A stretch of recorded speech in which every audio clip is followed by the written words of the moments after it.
కారం కోడి వేపుడు. కారం కోడి వేపుడు. ఓకే.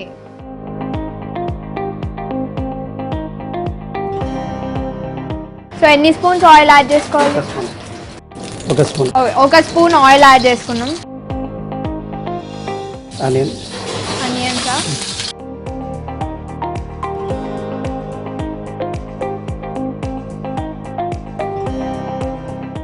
ఆయిల్లో ఆనియన్స్ వేసుకున్నాము 2 spoons. Green chilli. So next green chilli. So ఇక్కడ అంటే చేతి వేస్తారు, ఒక 1 స్పూన్ సరిపోతుంది గ్రీన్ చిల్లీ. సో కొన్ని వాటర్ అయితే యాడ్ చేసుకోవాలన్నమాట గ్రేవీ కోసం. సో చికెన్లో స్మూత్నెస్ రావాలి అంటే కొంచెం వాటర్ డెఫినెట్గా యాడ్ చేసుకోవాలి మనం.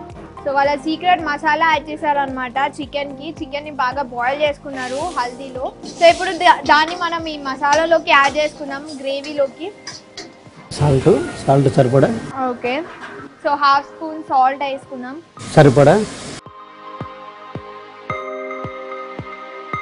గరం మసాలా. Okay, garam masala 1/2 spoon.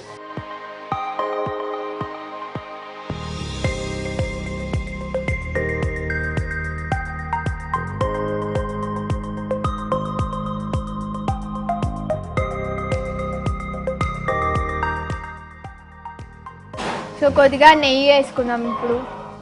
శుభ్రంగా. సో క్రిస్పీ ఆనియన్స్ అన్నమాట ఇవి. క్రిస్పీ ఆనియన్స్ యాడ్ చేసుకుంటే దాంట్లో టేస్ట్ బాగుంటుంది, చాలా స్వీట్గా ఉంటుంది కదా ఆనియన్స్. కొత్తిమీర. ఓకే.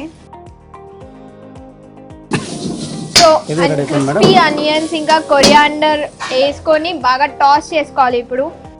సో ఫైనల్గా కాజు వేసుకుందాం మనం. సో మన కారం కోడి వేపుడు రెడీ అయిపోయింది. బాగా టాస్ చేసుకున్నాక కాజుతో మనం జస్ట్ అలా స్ప్రింకిల్ చేసుకొని గార్నిష్ చేసుకున్నాము. సో ఇప్పుడు దీన్ని ప్లేటింగ్ చేసుకున్నాము.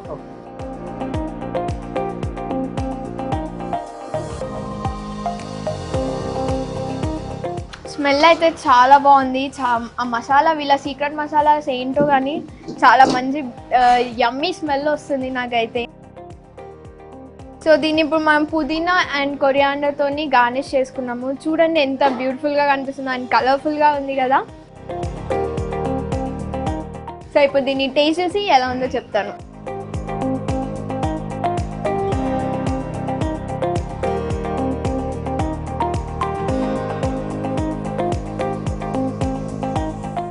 చాలా బాగుంది అండ్ మసాలా కూడా చాలా టేస్టీగా ఉంది. చాలా డిఫరెంట్గా ఉంది టేస్ట్ అయితే. కారం అన్నీ కూడా చాలా బ్యాలెన్స్గా ఉన్నాయి. So thank you so much Ramu garu, ఇంత మంచి రెసిపీ మాకు తయారు చేసినందుకు.